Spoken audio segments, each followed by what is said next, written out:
yeah, I finally decided to upload my Resto Shaman PvP guide for Legion 7.0.3. During this video, I'm going to be going over the talents and macros you should use to help make you more competitive in arena or other PvP situations, as well as discuss why those decisions are better to help you understand. So without further ado, let's get started. We will start with the regular Shaman talents first. For the first tier, we have Torrent, increases initial heal from Riptide by 40%. We have Unleash Life, unleashes elemental forces of life, healing a friendly target for 20,843 and increasing the effect of the Shaman's next direct heal by 30%. And then we have Undulation. Every third healing wave or healing surge you cast heals for an additional 50%. The first tier is kind of tough to choose from. Undulation and Torrent are extremely close in terms of viability. For this one, I think it comes down to the matchup in the arena. Undulation is really good if someone's just tunneling one of your partners. The extra healing from Undulation is nice. You can try to conserve mana more efficiently by using the 50% healing procs on healing waves because they'll be significantly stronger. Or if you are finding you're struggling to get casts off for your team, or if you're going against heavy spread pressure, the 40% buff to Riptide is also nice to help stabilize everyone. So yeah, again, it just depends on your matchup. If you are using Undulation, I recommend you just don't spam healing surges, because I know a lot of people would do that and it does you a lot quicker if you're using Undulation and you're not being careful with your healing output, because with Torrent, for example, a lot of your focus will be on Riptide because it is a lot stronger. So yeah, it's just another thing to look out for. Just be careful you're just not spamming healing surge and you're using your other healing tools at your disposal so you don't as quickly. Then we have the level 30 talents. Windrush Totem summons a totem at the target location for 15 seconds, continually granting all allies who pass within 10 yards 60% increased movement speed for 5 seconds. Then we have Graceful Spirit, reduces the cooldown of Spearwalker's Grace by 60 seconds and increases your movement speed by 20% while it is active, and increases your movement speed in Ghost Wolf by an additional 10%. Then we have Gust of Wind. A Gust of Wind hurls you forward. This one is pretty much a no-brainer. Windrush Totem is a 2-minute cooldown for a very minimum buff that your team has to stand near the totem to actually receive, so it isn't really reliable in a PvP situation. And Graceful Spirit isn't very good. The 10% buff to Ghost Wolf is so insignificant it won't impact the game at all. And the reduced CD on Spearwalker's Grace doesn't really matter because we no longer have Ore Mastery with Spearwalker's Grace, and the 20% is just meh. Plus the talent would just get punished really hard by anything that has Purge, which would just like make this utterly useless. Gust of Wind would be the clear winner. It's also the lowest CD out of the other two, which is really nice. Using this, it lets you create a lot of distance from the enemy. Or if you, for example, if you need to chase your teammates because they're really far away, it helps you to connect with them because it can be used as a nice little gap closer. Or for example, if you're like running around and if this was an enemy and I really wanted to throw a cap at him and stun him, and if I was too far away, I could just like leap over and then like drop my cap. So yeah, it's really good. You can also use it like on a Z-axis map, for example. If you're like on Dalaran sewers, for example, if you're on bottom, you can just sorry about that, I got a little distracted. But yeah, if you're on bottom, like right here, let's say this was bottom, this was top, and like melee around here, just training you can jump down and then jump back up, so you can create some distance from them. So then they would have to run all the way up, and then you can just use some heals to top yourself. So yeah, it's a really good cooldown. It's another thing that just helps shamans a lot right now in the current meta. So yeah. Then we have the level 45 talent tree, which is just Voodoo Totem, summons a totem at the target destination for 10 seconds. The totem hexes all enemies within 8 yards into frogs, which are incapacitated and unable to attack or cast spells, damage, or leaving the area will interrupt the effect. Then we have Earth Grab Totem, which is basically the same. Summon a totem at the target location for 20 seconds. The totem pulses every 2 seconds, rooting all enemies within 10 yards for 5 seconds. Enemies previously rooted by the totem instead suffer 50% movement speed reduction. And then we have Cap, which actually received a buff since Mop and Warlords. Summons a totem at the target location that gathers electrical energy from the surrounding air, then explodes after 2 seconds to stun all enemies within 8 yards for 5 seconds. So now it explodes after 2 seconds, which is really good. In Mop and Warlords, it was a 5-second cast, which is really easy to kill. You also had to spec into Totemic Projection, for example, if you wanted to get caps consistently. The reduced cooldown on like the actual cast time to explode is really nice because it makes it a lot harder for players to react to it. So that's really nice. Earth Grab Totem is good. Like these two, it'll come down to what comp you play. Voodoo Totem is just like super bad. I don't like it at all. You might think that the AoE hex is nice for Voodoo Totem, because that's what I thought at the very start of the alpha for Legion. The thing about it though, so you drop it down on the player, and you can just walk out of it. So once you just walk out of the little 8 yards or whatever, it just automatically removes the hex. So it would mainly be used as an interruptor. So for that reason, I don't really like it, because they can just walk out of it. So yeah, it just depends, like I said, what comp you play for these two. If you're playing with something that has a lot of stuns, like playing with a rogue or whatever else has a lot of stuns in the game, like a Demon Hunter, Windwalker, Cap might not be ideal, especially like if you're going against a lot of melee and they're just training you. Having an extra DR, the roots would be really nice. It just like, for this one, it's just personal preference. I mainly play with a Fire Mage in 3s, so like getting caps off DBs is just like super reliable and just super consistent. That's why I always play Cap. Root probably would be okay, but I don't know, personally I just prefer Cap. The AoE 5-second stun is just really insane. If you land it, that's the thing. If you land it, it just depends. So yeah, the next one for the level 60 talents, we have Deluge. Chain Heal heals for an additional 20% on targets within healing range or affected by a Riptide. Then we have Ancestral Guidance. For the next 10 seconds, 20% of your damage and healing is converted to healing on up to 3 nearby injured party or raid members. And then we have Crashing Waves. Riptide grants an additional charge of tidal waves. So for Deluge, you won't ever use this because Chain Heal is awful in Arena. Ancestral Guidance is horrid as well. The CD is too long and the effect isn't significant enough to justify getting this. Crashing Waves is just the best choice. For those of you that don't know, when you use the Riptide, it grants you charges of tidal waves, and what tidal waves does is the cast time of your next healing wave is reduced by 30%. Critical effect chance of your next healing surge is increased by 40%.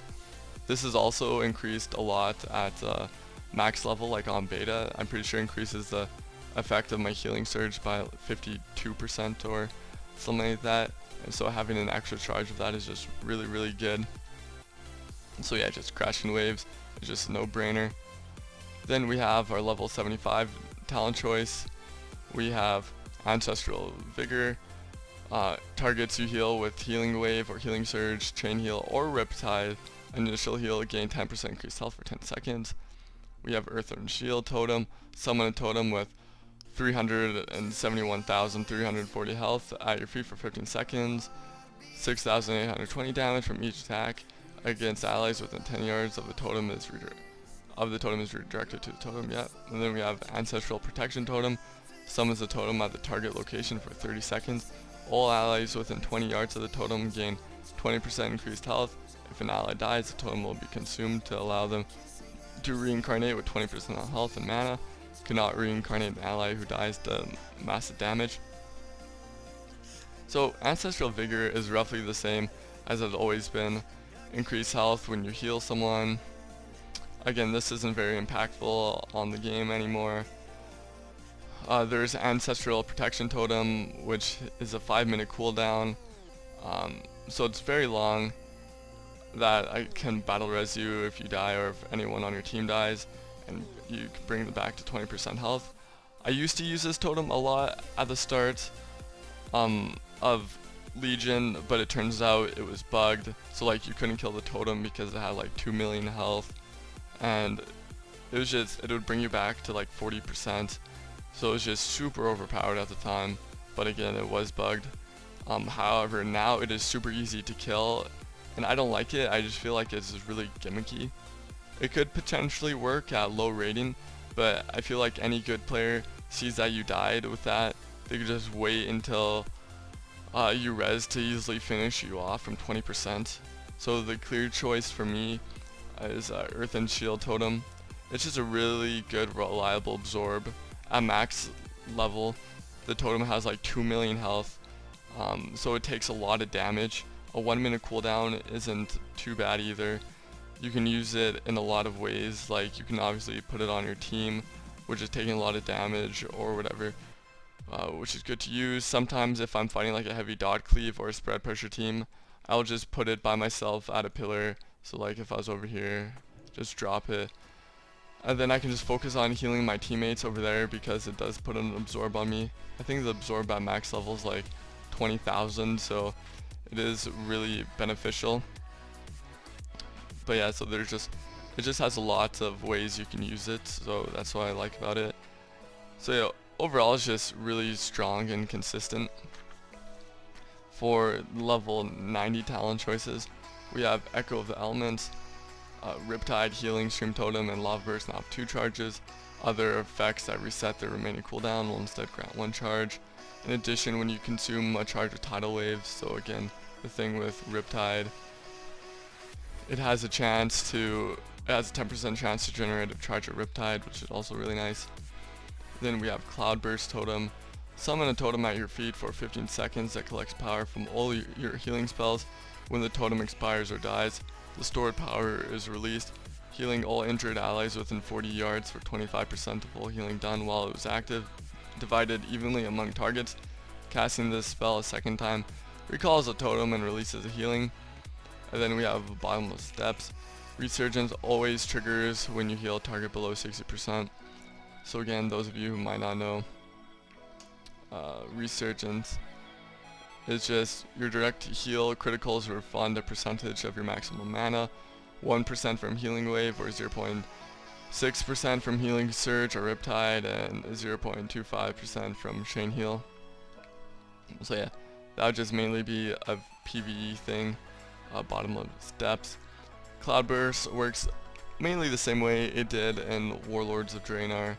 It's just okay. Echo of the Elements again works pretty similar since they changed it in Warlords, except you no longer have 2 charges of Spear Link or Unleash. Echo is just so strong with the 2 charges of Riptide and Healing Stream Totem.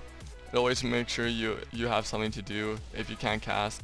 Plus with the change to the totems, being that you can have more than one of the same elemental type of totem down, it makes it really valuable. So like if you accidentally hit like 2 healing streams or whatever, it doesn't cancel each other out, so you can just have them both down.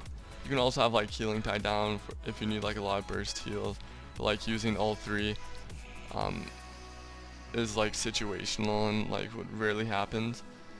The passive bonus to Echo of Elements is also really good. The 10% chance to generate a charge of Riptide is super strong. So yeah, out of these 3, Echo of the Elements is definitely the best choice. It's just really good all around. So yeah. Then the final tier, we have High Tide. Chain heal bounces to one additional target, and its fall off with each bounce is reduced by half.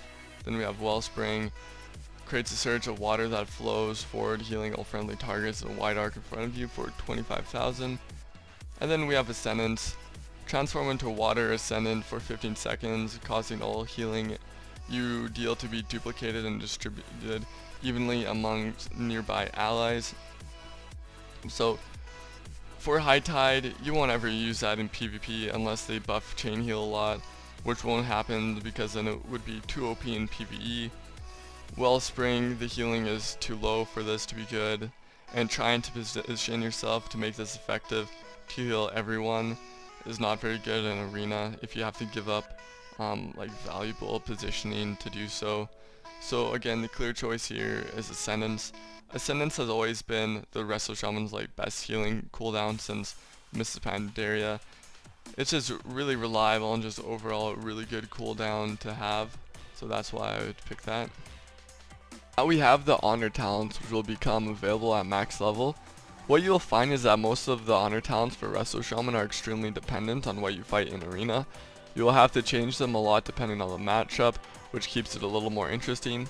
For the first tier, we have Relentless, which replaces Honorable Medallion. Duration of incoming crowd control effects is reduced by 25%. Then we have Adaptation. All loss of control effects with a duration of 5 seconds or more will activate your Honorable Medallion spell, but only causes it to incur a 60-second cooldown. Then we have Gladiator's Medallion, which is your trinket that we are all used to. So right now on beta, I am an orc, so I've been using Relentless a lot against teams that just train me. It's so overpowered against stuns, reducing their duration by 45% because they stack for some reason. So yeah, it's really overpowered against things that have a lot of stuns and tend to go you. You should definitely pick it up against in like situations like that. And then we have Adaptation, which isn't good for a healer in my opinion. Instantly triggering it out of the first thing won't be good the majority of the time. And then we just have your trinket. You use this against teams that just try to CC you a lot, and if you need a trinket to CC, you know, like you usually do, you just pick this. The next tier, we have Inner Renewal. Casting effective heals on yourself directly will refund 50% of the spell's mana cost. We have Vim and Vigor. While you are at or above 80% health, your healing is increased by 20%. Then we have Defender of the Week. After healing a target below 50% health, you gain 20% haste for 5 seconds. So Inner Renewal's effect isn't good at all compared to the other choices, so don't worry about this one at all. Vim and Vigor is actually insane against things that don't try to rout you down or just basically touch you at all.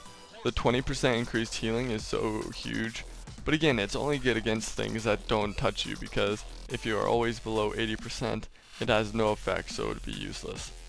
And then Defender of the Week, I use this the majority of the time. The 20% haste you get after healing a target below 50% is really nice. Your heals become much quicker, so you can just pump out more heals, and you can top your team, and which is like, or just help you guys recover quicker. That's why I use it a lot. So yeah, it's just a really good, reliable talent that you'll have up a lot usually. The next set of talents, we have Wind Fury Totem. Summons a Wind Fury Totem with 5 health at the target destination for 1 minute. If the totem is destroyed, Wind Fury incurs a 30-second cooldown. Wind Fury Totem enchants all allies within 10 yards weapons with wind, causing attacks to have a 40% chance to generate an additional 3 extra attacks, dealing a certain amount of damage. Then we have Counter Strike Totem. Summons Air Totem with 10 health at the feet of the caster for 15 seconds. Whenever enemies within 10 yards of the totem deal direct damage, the totem will deal 100% of the damage dealt back to the lowest health enemy within range of the totem. Then we have Sky Fury Totem. Summons a Fire Totem with 5 health at the feet of the caster for 15 seconds. That increases a critical effect of damage and healing spells of all nearby allies within 40 yards by 30% for 15 seconds. So Wind Fury Totem is really bad. I've tested it on beta. Um, it just does 0 damage. It's not game changing at all. Counter Strike Totem is okay. It's really situational though. It can be okay against things that just train you if you use it right before the burst. Even then, it still isn't that great. For me, the hands down winner here is Sky Fury Totem. Summons a totem, that increases critical effect of damage and healing spells of all nearby allies within 40 yards by 30% for 15 seconds. The cooldown isn't bad, the range is super good, the totem lasts for a while, and the effect is crazy. Having your crits do 30% more, whether it's damage or healing, is just overall really good.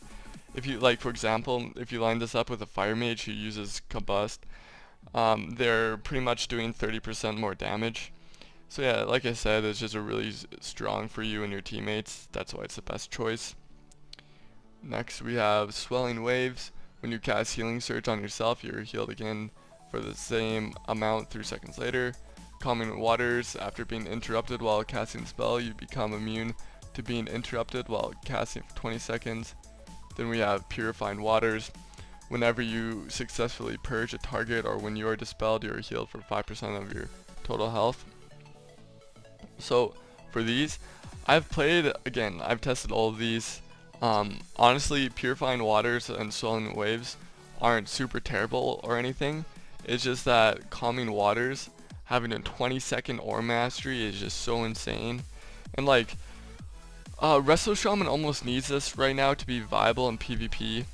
If you don't use it, you'll feel so much weaker in comparison to every other healer that either has a permanent Aura Mastery or just has to never cast. So yeah, just Calming Waters, hand down in every single situation.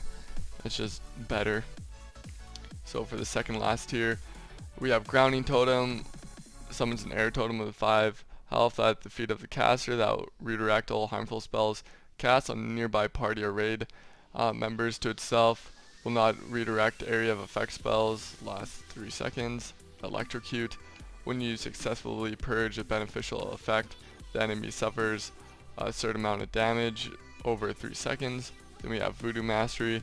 Reduces the cooldown of your hex spell by 20 seconds or cooldown of your Voodoo Totem by 10 seconds.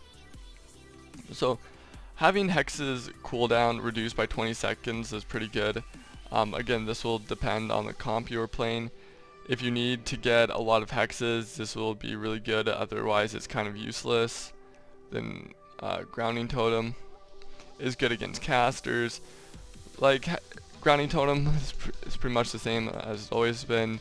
Using it to avoid things like CC or just harmful spells, it's really good. I usually use Electrocute.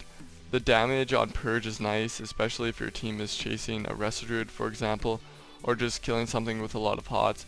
You can help out by tossing some Purges that do damage. However, a little note is that the damage doesn't stack, so you can't just spam Purge and the damage would build up over 3 seconds. That'd be really insane. So yeah, this talent's a lot of fun. Just remember to try not to yourself by spamming Purges. This is just for me, just the hands down choice if I don't have to use Grounding Totem. The Voodoo Mastery is just very situational. So yeah, like I said, it's situational. If you're fighting a lot of casters, Grounding Totem is really good. If you're not, and you can toss out some Purges, Electrocute is better. So for the final tier, we have Spear Link, which is so you just link yourself and 2 closest allies within 15 yards together. When linked targets take damage, 50% is distributed among the other linked allies, lasts for 20 seconds. Earth Shield protects the target with an earthen shield, reducing all damage that the target receives by 20% and causes the target to be healed for a certain amount when they take an attack equal to 10% of their total health. 3 charges. The Earth Shield can only be placed on 1 target at a time. Then we have Rippling Waters. Riptide heals for a certain amount when the spell ends its duration, is refreshed on the target, or is dispelled. So, Spear Link is just a buff version of Spear Link Totem. I don't really like it because if you're fighting spread pressure teams, and you are all at 50%. Having a shorter cooldown on Link doesn't matter if you won't be able to top yourself or your team. Rippling Waters, the heal is just too low, which makes it not a good choice. So Earth Shield is just by far the more superior over the other two options. It also reduces the target with Earth Shield damage taken by 20%, which is really huge. The heal is okay, it's not the main selling point of Earth Shield. You mainly just use it for the 20% damage reduction. This last part of the video, I'll be going over my macros. First couple are just your basic dispel macros. I use them so I don't have to target my teammates to dispel them. It's way quicker this way. The next one is Focus Flame Shock. Focus Flame Shock isn't really necessary. I use it because of how I mainly target things in Arena. Also, like if I was trying to focus hex a warrior or something and I was trying to juke his spell reflect, and I saw that he used it, I would just quickly hit my Focus Flame Shock to get the reflect, then proceed to hex him. And then the next one is Focus Frost Shock. Resto Shamans don't have Frost Shock anymore, so we don't have to worry about this one. Next one is Focus Hex. I use Focus Hex because generally focus macros are just really good. You can put someone on focus while targeting something else. This makes it easier to see things. Same reason why I have Focus Wind Shear. So I can put someone on focus while targeting something else. So if I need to, I can shear them right away. Then we have back up here to Focus Lava Burst. I have this for the relatively same reason why I have Focus Flame Shock. The next one, Focus Lightning Bolt. Now this one's a little more important than Focus Flame Shock and Focus Lava Burst because I have Cancel Bop in it. I have the Cancel Bop in this macro because I'm not just gonna accidentally hit my Focus Lightning Bolt, so it's just easy to hit. And I have it in there. I have a Cancel Bop because let's say if I was fighting against an RMB like last expansion or whenever, and they opened me super hard and I needed Bop, my ret would bop the stun and DFA or whatever, and I would be 100% fine. But if we decide to go mage after that and he steals my bop, we won't really do anything for a while unless we get a lucky purge on it, which puts us on the back foot. So that's why I have this macro, so I can cancel it so mages can't steal my bop. Then the next one we have Focus Purge. Focus Purge is pretty important in my opinion for the same reason why I think having Focus Hex and Focus Wind Shear is. Just opens you up to more things. And then the next one we just have stop casting my grounding totem. This is what I've also have stop casting in my shear macros. It's just so I don't have to jiggle if I'm casting a spell to do something. Also, I really like having stop casting my grounding. It's a little more important, like in Mop and Warlords, to have stop casting and grounding. I feel like because let's say I was fighting a Ret Pally, and I would try to ground his Hodge, right? Most Ret Pallies, they're really good at not getting their Hodges grounded, but they could just run at you to try to bait your grounding, or they'll try to get you on your healing surge cast or whatever. So this way I found that they would try to hodge me halfway through my cast, so this way if I just have stop casting in my grounding, I would just it was much easier to get them because I would just push it and then they would think I'm still casting and then they'd just hodge into grounding. So that's why I had that. And then the next one, so I have Hex 1, 2, 3 and Wind Shear 1, 2, 3.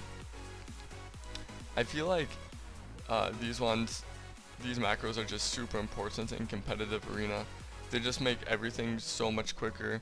Like if you were targeting someone important and have another important person on focus, but you see a mage casting poly, you can just wind shear them without having to change anything, which helps a lot.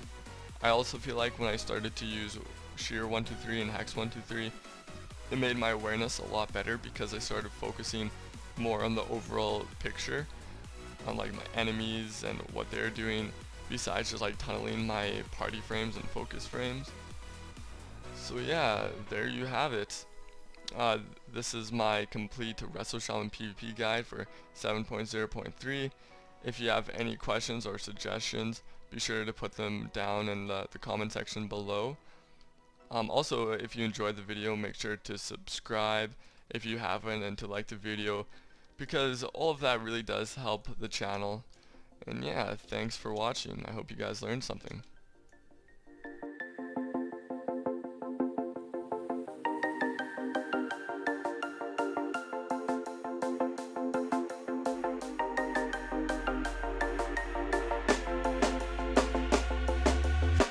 When you want to get off the darkest ground, but gravity pulls you straight.